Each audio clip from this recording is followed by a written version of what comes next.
Hello guys, good morning, welcome back on फॉर्मा educational hub. Previous lecture के अंदर हम लोग कंक्लूजन लिख रहे थे और कंक्लूजन में लास्ट जो पॉइंट लिखा था उस कंडीशन में हमने कुछ मिस्टेक किया था और ये इंपॉर्टेंट भी है क्योंकि ये एग्जाम में पूछा हुआ और इसमें हमने मिस्टेक कर दिया, तो ये करेक्ट कर लेना। एक छोटा सा मिस्टेक हुआ था, ये देखो हम लोग ये जो 2 चल रहा था यहाँ पे, ये 2 यहाँ पे लिखना भूल गए थे हम लोग। ठीक है, ये 2 नहीं लिखने की वजह से यहाँ से 2 से 2 कैंसिल होना चाहिए था और 2 से 2 कैंसिल होने की वजह से यहाँ पर फिर ये 2 नहीं आता, तो वहाँ से 2 से 2 कैंसिल आउट हो जाएगा, ये 2 से 2 कैंसिल आउट हो जाएगा, उसकी वजह से यहाँ पे 2 नहीं आएगा। फिर ये ठीक कर लेना, यहाँ पे 2 नहीं आएगा तो यहाँ पे केवल 4 नहीं आके 2 आएगा, केवल यहाँ पे ओनली 2 आएगा। और यहाँ पे जब 2 आएगा तो ये जो नीचे है 2 आएगा, यहाँ पे अल्फा स्क्वायर का वैल्यू हम जो लिखेंगे स्क्वायर अपॉन 2 आएगा। यहाँ पे 2 से 2 कैंसिल आउट हो जाएगा, तो यहाँ पे लास्ट में जाके हमारे पास में हमने जो लिखा पहले उसमें 2 लिखा है, यहाँ पे 2 नहीं आएगा, ये ऐसे आएगा, इतना आएगा, ये 2 कैंसिल आउट हो जाएगा। छोटा सा मिस्टेक है, ये छोटा सा हमने किया है यहाँ पे, ये इंपॉर्टेंट है भैया एग्जाम पॉइंट ऑफ व्यू से, क्योंकि एग्जाम में 2 बार पूछा गया है, तो इस पर थोड़ा सा करेक्शन कर लेना आप, ठीक है। अभी लास्ट कंक्लूजन, एक लास्ट पॉइंट है, उसमें हम लोग क्या करेंगे, ग्राफ बनाएंगे, कर्व बनाएंगे, कर्व प्लॉट करेंगे। लास्ट शायद 4th या 5th जो भी है पॉइंट, देखो क्रॉनिक पेनी इक्वेशन जो होता है, सिंस क्रॉनिक पेनी समीकरण जो है बाय क्रॉनिक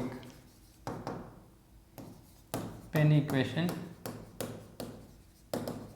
क्या होता है, उससे वो होता है P sine alpha A upon alpha A plus cos alpha A equal to cos K A. इसका एक ग्राफ बनाया गया, किसके किसके बीच में, एक ग्राफ बनाया गया, और वो किसके किसके बीच में बनाया गया, ग्राफ बनाया गया इस तरीके से। इधर वाई एक्सिस पे तो हमने लिया क्या, इधर तो ले लिया ये पूरा पी, लेफ्ट साइड में जो लिखा हुआ है ना ये, और एक्स एक्सिस पे ले लिया हमने अल्फा ए, ऐसा, ये वाई एक्सिस पे ये अल्फा है, एक्स एक्सिस पे। इसका जब कर्व बनाया, इसका जब ग्राफ बनाया, तो इसका ग्राफ कुछ इस तरीके से मिलता है।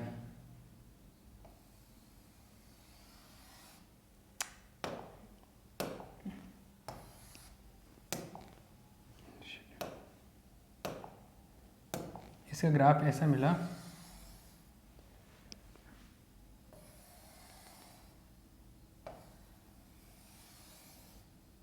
इस तरीके से चलता है, ये दोनों तरफ सिमेट्रिक होता है।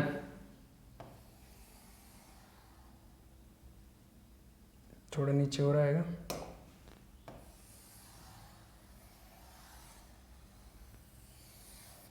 इस तरीके से, ठीक है। अब देखिए इसमें क्या है, लेफ्ट साइड में ये, राइट साइड में cos के, तो इसका मतलब ये cos के का ग्राफ है, इधर लेफ्ट साइड में ये cos के का ग्राफ है, लेकिन जो एंगल है वो अल्फा ए है, के ए के साथ में नहीं बना रहा, अल्फा ए के साथ में बना रहा हूं, इसलिए कुछ थोड़ा सा अलग टाइप से मिला है। कोस का जो ग्राफ होता है उससे थोड़ा सा डिफरेंट मिला है, क्योंकि अगर मैं ऐसे बनाता कोस के ए, ये तो वाई में तो कोस के ए है ना, लेफ्ट साइड में जो राइट साइड के इक्वल है, तो कोस के ए है यहाँ पे, तो कोस के ए, लेकिन यहाँ पर के ए नहीं है, यहाँ पे अल्फा ए के साथ बना रहा हूँ। अगर के ए के साथ में बनाता तो फिर ये कोस थीटा का ग्राफ हो जाता, तो कोस थीटा का नहीं है, ये थोड़ा सा डिफरेंट है। अब इसमें जो है, इसमें ऐसा है जैसे इधर कोस के राइट साइड में, इसका मतलब कोस के है, तो इसका वैल्यू +-1 तक ही जा सकता है मैक्सिमम। तो जैसे ये वाला वैल्यू अगर मैं बताऊं इधर, और इधर भी अगर मैं बात करूं कुछ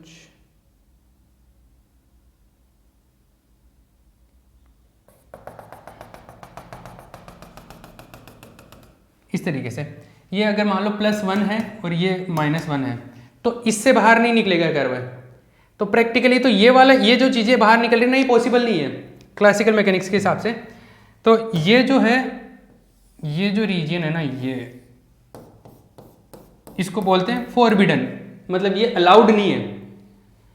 ये इसके बीच में अगर मैं बात करूं,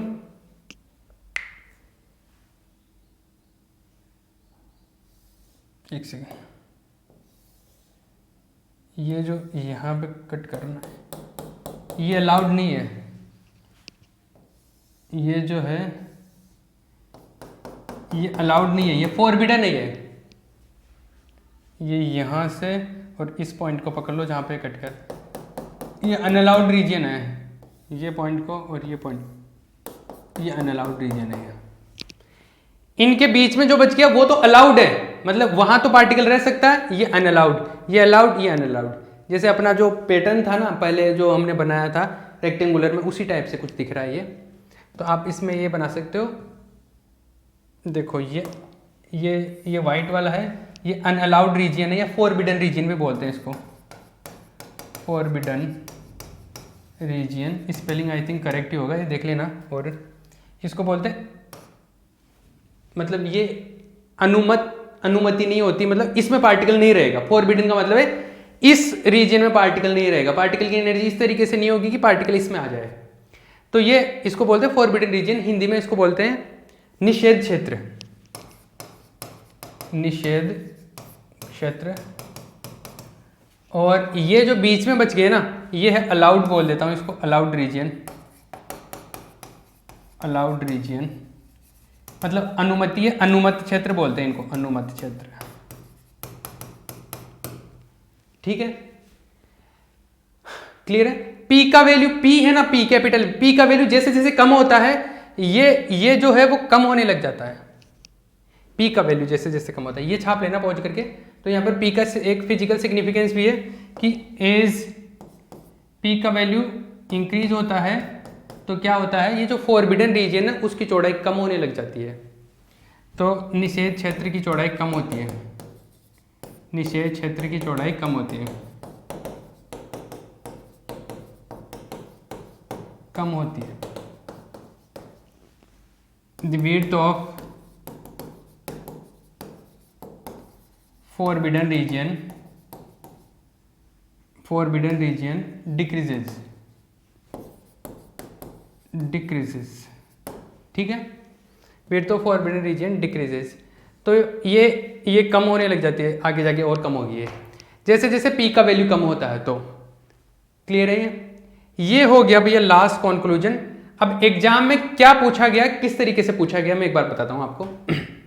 ये किस टाइप से क्वेश्चन आएगा इसमें से, और इस पूरे टॉपिक में से क्वेश्चन 100% आएगा, ये बात मान के चलो। या तो पूछेगा कंक्लूजन, या तो क्वेश्चन पूछेगा कंक्लूजन, इसके निष्कर्ष बताओ। ये जो है इसके निष्कर्ष, क्रॉनिक पेनी मॉडल के निष्कर्ष। तो जब निष्कर्ष पूछा जाए तो थोड़ा सा क्रॉनिक पेनी मॉडल का जो स्टार्टिंग का आइडिया था ना कि क्रॉनिक पेनी मॉडल क्या शो करता है, वो एक्सप्लेन कर देना हल्का सा, और उसके बाद में इसके कंक्लूजन लिख देना, जो भी 4-5 पॉइंट लिखवाए मैंने वो, ठीक है। या फिर पूछेगा पूरा chronic Penney model. Chronic Penney model वहां तक पूछेगा जहां तक हमने ये इक्वेशन कैलकुलेट किया था ना, क्रॉनिक पेनी इक्वेशन, यहां तक ये पूछेगा, ये बड़ा क्वेश्चन आ जाएगा। एक तरीका ये हो गया। या फिर पूछेगा ये जो लास्ट कंडीशन लिखवाई थी ना मैंने, जिसमें हमने मिस्टेक किया था, ये वाली कंडीशन बोल देता है। इसमें ये बोल देता है कि पी का वैल्यू अगर बहुत कम हो, ये कंडीशन दे देता है, ऐसे देता है कि अगर पी का वैल्यू और के का वैल्यू ऐसे है तो एनर्जी का वैल्यू आता है वो ये होगा, ये प्रूव करना है, तो ये प्रूव कर देना। इस तरीके से ये क्वेश्चन आता है भैया। 3 तरीके से इसमें जनरली क्वेश्चन बनते हैं। तो और इसमें से एक क्वेश्चन आएगा, 100% आएगा, ठीक है। तो ये क्रॉनिक पेनी मॉडल कंप्लीट हो गया है ऑलमोस्ट, और यूनिट में भी अभी 2 टॉपिक बचे हैं, बाकी यूनिट भी ऑलमोस्ट फिनिश होने वाला है, ठीक है। ये हो गया भैया, क्लियर, ओके।